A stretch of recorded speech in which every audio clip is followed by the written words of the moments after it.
about God, all right? Where they were.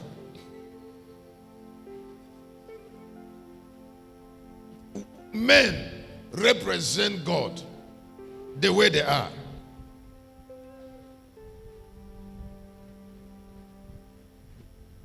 Now, please hear me. A lot of people prefer use. I am going to talk about use. A lot of people prefer use to representation. But I would like you to know that representation is more important than use. Let me say again. I say a lot of people prefer to say that God is using them. But I want to say this afternoon that representation is more important than use. Now, both use and representation makes demand on who we are. But representation makes more demand. Did you hear what I said? I said what? Both representation and use makes demand on nature. But representation makes more demand on use. We can actually represent. We have to represent before use. And nature speaks more in representation. After all, use is a product of representation.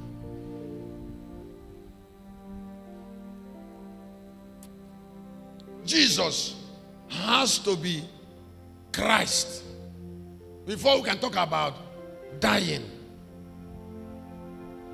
He has to be Son of God before we can talk about dying.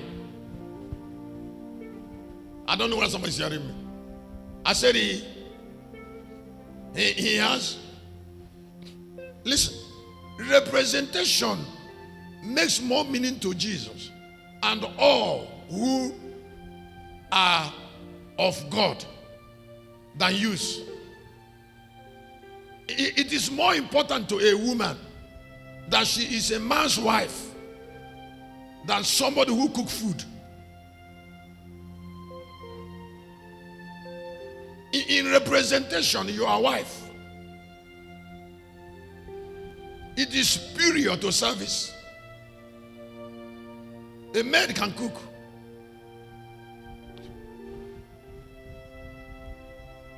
Everything starts and ends in representation. Where Jesus cannot accomplish the work of the lion is because he cannot represent the fullness of God.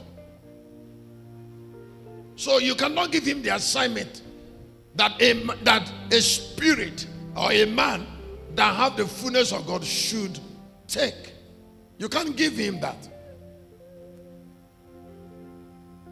There are things a maid cannot do for a man, no matter how good she is, because she doesn't represent that value. So we talk about representation in value. Excuse me. God, a servant can be taken from anywhere, because a servant has a temporary time in a house. But in representation, we talk about being part of forevermore. So the woman took oath of representation. So she became part of the family. So she became mother of the heirs. The mother of heirs. So she gave birth to a son who has rights over inheritance of her husband, because she's not a stranger. That is represent. Where the Lion of Judah is far superior to the Lamb is in representation. Now, because the Lamb can represent the fullness, of course, the Lamb cannot do the job of the fullness, which is service.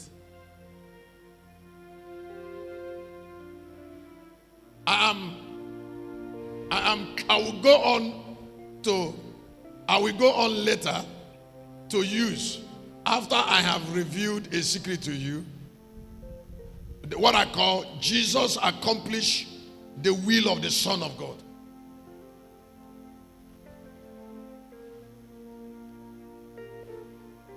Now, today is the first day in 31 years of my preaching to write this down and to look at it very closely. The very first day is this morning. What I'm about to share with you. Now, Jesus didn't come to the earth to accomplish the will of God directly. No. He didn't have a nature that can make him do that.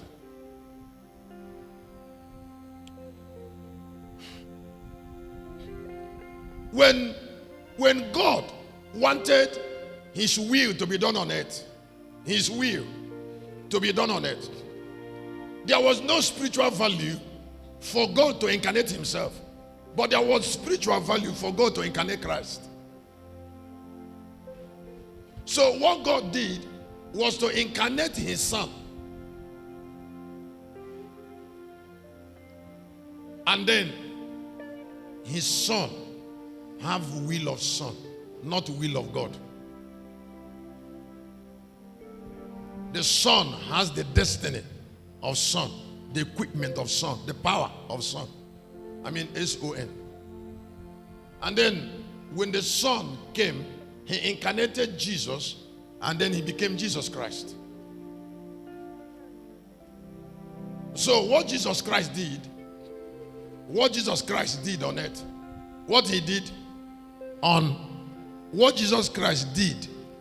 on earth was to do the will of the Son of God, not the will of God. You see, it is who you are that determines how God uses